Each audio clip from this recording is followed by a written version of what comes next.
प्यारे बच्चों, good evening. स्वागत है आप सभी का आपके अपने प्यारे से विद्या आनंद यूट्यूब चैनल में। और आज का क्लास आप सभी बच्चों के लिए बहुत ही ज़्यादा इंपॉर्टेंट है, क्योंकि आज के क्लास में हम लेके आए हैं आपके लिए क्लास 12 केमिस्ट्री का टॉप 35 VVI ऑब्जेक्टिव क्वेश्चन। तो आज के क्लास में मैं जितना ऑब्जेक्टिव बताऊंगा उसको आप अच्छे से याद कर लेना, क्योंकि ये सारे प्रश्न आपके बोर्ड परीक्षा के लिए बहुत ही ज़्यादा इंपॉर्टेंट है। तो चलिए क्लास को स्टार्ट करते हैं, और आप सब भी हमारे साथ चैट सेक्शन और कमेंट सेक्शन में आंसर लगाते चलिएगा। देखिए, पहला नंबर सवाल आपके सामने है, और लास्ट में बताइएगा कि आप कितना सही कर पाते हो इन 35 क्वेश्चन में। निम्नलिखित में से कौन क्रिस्टल है? अब बताना है आप सभी को, निम्नलिखित में कौन है जो क्रिस्टलाइन सॉलिड है? लोहा, तांबा, चीनी या फिर इनमें से सभी? मैं बता दूं, जिनकी निश्चित और नियमित ज्यामितीय आकृति होती है उसको हम लोग क्रिस्टल बोलते हैं। इसीलिए लोहा, तांबा और चीनी, यानी कि आप कह सकते हो इनमें से सभी जो है ये क्रिस्टलाइन सॉलिड का उदाहरण है। इसीलिए ऑप्शन नंबर डी इसका बिल्कुल ही करेक्ट आंसर हो जाएगा। तो याद कर लो आप सभी। चलिए दूसरा नंबर सवाल की ओर बढ़ते हैं। दूसरा नंबर सवाल क्या कह रहा है? आयनिक क्रिस्टल किस में विलय होता है? अब बताना आप सभी को। देखो कितना ज्यादा इंपॉर्टेंट सवाल है, आपके बोर्ड परीक्षा में पूछा जा चुका है कि आयनिक क्रिस्टल किस में विलय होता है? बेंजीन में, कार्बन टेट्रा क्लोराइड में, या फिर एसीटोन में, या फिर जल में? तो मैं बता दूं, आयनिक क्रिस्टल जल में विलय होता है। क्या आयनिक क्रिस्टल जो है वो जल में विलय होता है, यानी कि ऑप्शन नंबर डी इसका करेक्ट आंसर हो जाएगा। 2 का D is the correct answer. Okay, चलिए नेक्स्ट सवाल की ओर बढ़ते हैं। तीसरा नंबर सवाल देखिए आपके सामने है कि कांच है। अब बताओ जी, ग्लास क्या है? क्रिस्टल है, अक्रिस्टल है, बेरवादार है, या फिर इनमें से कोई नहीं? तो मैं बता दूं, glass is a non crystalline solid. कौन सा? ऑप्शन नंबर बी इसका सही जवाब लग रहा है जी। याद कर लो आप सभी, कांच जो है एक प्रकार का अक्रिस्टल है, तो ध्यान में रखिएगा आप सभी। ओके, चलिए नेक्स्ट सवाल की ओर बढ़ते हैं। चौथा नंबर सवाल क्या कह रहा है? किस पर ताप का प्रभाव नहीं पड़ता है? निम्नलिखित में कौन है जिस पर टेम्परेचर का कोई भी इफेक्ट नहीं पड़ता है? मोललता, मोलरता, नॉर्मलता, या फिर इनमें से कोई नहीं? तो मैं बता दूं, मोलालिटी जो होता है, मोललता, उस पर ताप का कोई भी प्रभाव नहीं पड़ता। इसीलिए option number A correct answer हो जाएगा। अगर आपसे पूछ दे कि किस पर ताप का प्रभाव पड़ता है, तो आप लगाओगे सर क्या? मोलारिटी, यानी कि मोलरता पर ताप का प्रभाव पड़ता है, लेकिन मोललता पर जो है ताप का प्रभाव नहीं पड़ता है। याद रखिएगा, मोल प्रति केजी आ जाए, मोल प्रति केजी आ जाए तो आप समझ लोगे ये मोललता है क्या। और मोल प्रति लीटर आ जाए, मोल प्रति लीटर आ जाए तो आप समझ लीजिएगा ये मोलरता का एग्जाम्पल, यानी कि ऐसा यूनिट है। इसको भी याद कर लो आप सभी। ओके, चलिए पांचवा नंबर सवाल देखिए। हीरा में किस प्रकार का बंधन होता है? अब बताओ जी, हीरा में किस प्रकार का बंधन पाया जाता है? सहसंयोजक, आयनिक, वान डर वाल्स बल, या फिर इनमें से सभी? तो हीरा में जो है सहसंयोजक बंधन पाया जाता है, कोवैलेंट बॉन्ड पाया जाता है। इसीलिए ऑप्शन नंबर ए इसका क्या हो जाएगा? तो बिल्कुल करेक्ट आंसर हो जाएगा पांचवा का। ओके, तो लगा लो आप सभी और अच्छे से याद कर लो। चलिए 6 नंबर सवाल देखिए आपके सामने, लगाओ सही जवाब क्या होगा? किसी पदार्थ की विलेयता, क्या किसी पदार्थ की विलेयता किन किन बातों पर जो है निर्भर करती है? अब लगाओ सही जवाब क्या होगा? 6 का विलय की प्रकृति पर, विलायक की प्रकृति पर, ताप और दाब पर, या फिर इनमें से सभी? लगाओ 6 का सही जवाब क्या होगा? तो ये जो है इन सभी पर निर्भर करता है। इसीलिए क्या हो जाएगा? ऑप्शन नंबर डी इसका बिल्कुल करेक्ट आंसर हो जाएगा। तो याद कर लो आप सभी। चलिए 7 नंबर सवाल की ओर बढ़ते हैं। फैराडे का विद्युत विच्छेदन का द्वितीय नियम, फैराडे का विद्युत विच्छेदन का द्वितीय नियम किससे संबंधित है भाई? तो यह संबंधित है विद्युत अपघट्य के समतुल्य भार से। क्या? विद्युत अपघट्य के समतुल्य भार से। इसीलिए ऑप्शन नंबर बी इसका करेक्ट आंसर हो जाएगा। ओके, तो याद कर लो आप सभी। चलिए 8 नंबर सवाल देखिए। विद्युत रासायनिक तुल्यांक का मात्रक है। लो जी, आपके फिजिकल केमिस्ट्री का तीसरा चैप्टर से लिया गया ये क्वेश्चन है। विद्युत रासायनिक तुल्यांक का मात्रक क्या है? अब लगाओ सही जवाब क्या होगा 8 का? तो मैं बता दूं, 8 का सही जवाब हो जाएगा ग्राम प्रति कूलम होता है, यानी कि ऑप्शन नंबर सी इसका करेक्ट आंसर हो जाएगा। ग्राम प्रति जो है कूलम होता है, ध्यान में रखिएगा आप सभी। ओके, चलिए 9 नंबर सवाल की ओर बढ़ते हैं। 9वां नंबर सवाल क्या कह रहा है? एथिल एसीटेट का जल अपघटन का उदाहरण है। एथिल एसीटेट जल अपघटन का उदाहरण पूछा गया। लगाओ सही जवाब किसका है ये? शून्य कोटि की अभिक्रिया, प्रथम कोटि की अभिक्रिया, द्वितीय कोटि की अभिक्रिया, या फिर तृतीय कोटि की अभिक्रिया? ये जो उदाहरण है ना, ये छद्म कोटि की अभिक्रिया, यानी कि प्रथम कोटि की अभिक्रिया का उदाहरण, यानी कि फर्स्ट ऑर्डर रिएक्शन का ये एग्जांपल है। इसीलिए ऑप्शन नंबर बी इसका सही जवाब हो जाएगा। तो याद कर लो आप सभी। ओके, चलिए 10 नंबर सवाल देखिए आपके सामने है कि शून्य कोटि की अभिक्रिया के लिए वेग स्थिरांक की इकाई क्या होती है? अब बताओ जी, वेग स्थिरांक की इकाई पूछा गया किसका? जीरो ऑर्डर रिएक्शन के लिए। तो आपको पता होगा ये होता है mole litre inverse second inverse. इसलिए ऑप्शन नंबर डी इसका सही जवाब हो जाएगा mole litre inverse, mole litre inverse और सेकंड इनवर्स याद कर लो आप सभी। ओके, चलिए 11 नंबर सवाल की ओर बढ़ते हैं। 11 नंबर सवाल क्या कह रहा है, निम्नलिखित में किसके लिए हिमांक का नंबर अधिकतम होगा। भाई पोटेशियम सल्फेट में कितना बार बता चुका है, इसलिए ऑप्शन नंबर ए लगा लो भाई, बिल्कुल करेक्ट आंसर हो जाएगा। ये सारे प्रश्न भाई बहुत ही ज्यादा इंपॉर्टेंट है, तो आज के क्लास को आप मिस मत करना और इन सारे प्रश्न को अच्छे से याद भी कर लेना, क्योंकि सिर्फ आज के क्लास में इंपॉर्टेंट क्वेश्चन लाया हूं आपके बोर्ड परीक्षा के लिए। देखिए 12 नंबर सवाल है, अयस्क में उपस्थित अशुद्धि को क्या कहते हैं। अयस्कों में उपस्थित अशुद्धि को गैंग या धात्री कहते हैं। भाई लगा लो option number B correct answer हो जाएगा। और आपसे भी अभी तक क्लास को लाइक नहीं किया तो जरूर से करना भाई, बहुत ही ज्यादा इंपॉर्टेंट क्लास है आज का।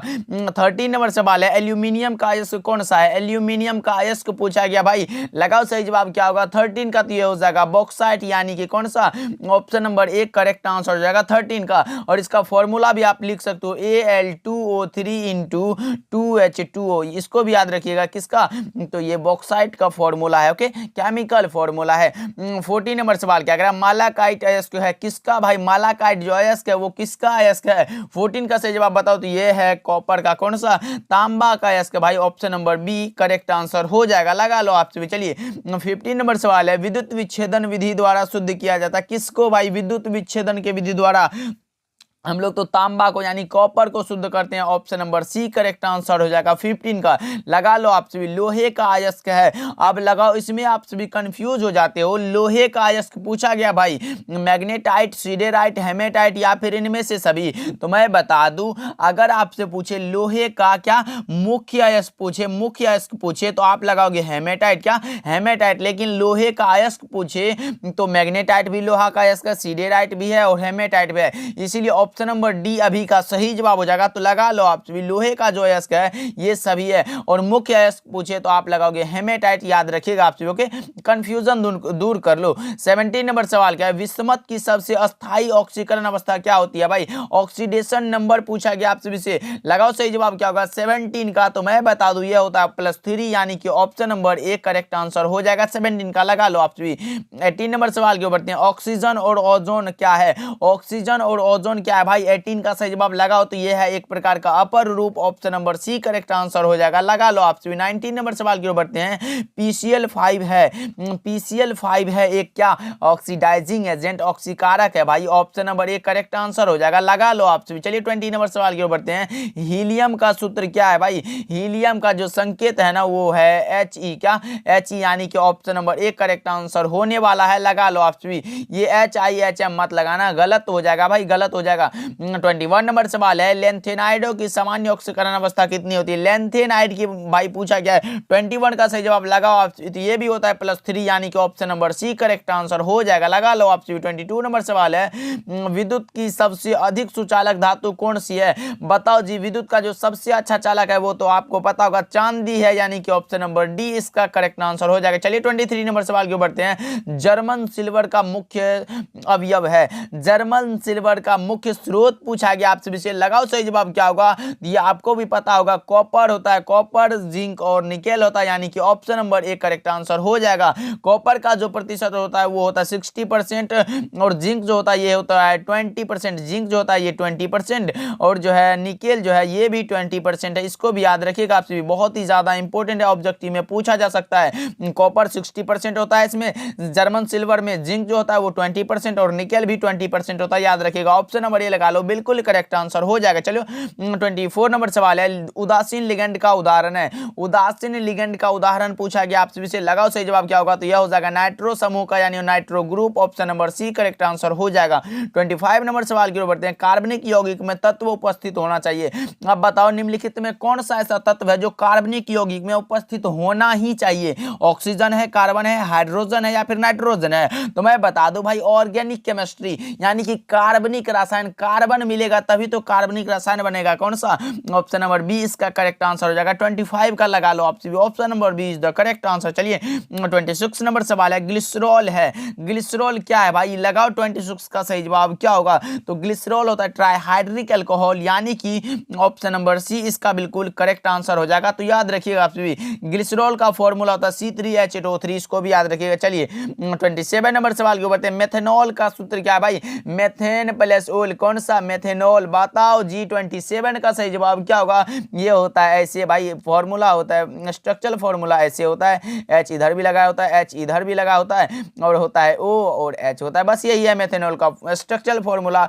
अब समझते रहो आप सभी कौन सा ऑप्शन होने वाला, यानी कि ऑप्शन नंबर ए कौन सा सही जवाब हो जाएगा। 27 का लगा लो आप सभी। ओके चलिए 28 नंबर सवाल है, प्राकृतिक रबर बहुलक है। भाई प्राकृतिक रबर बहुलक है किसका भाई, आइसोप्रीन का। क्या आइसोप्रीन का। पिछले क्लास में भी ये क्वेश्चन मैं बता चुका हूं, इसलिए आपको याद होगा, लगा लो आपसे। चलिए 29 नंबर सवाल के बढ़ते हैं। विटामिन की खोज निम्न में से किस वैज्ञानिक ने की थी। भाई फंक साहब किधर है, ऑप्शन नंबर ए में दिया गया है, लगा लो आपसे। फंक ने विटामिन की खोज की थी, option number A correct answer हो जाएगा, लगा लो आपसे।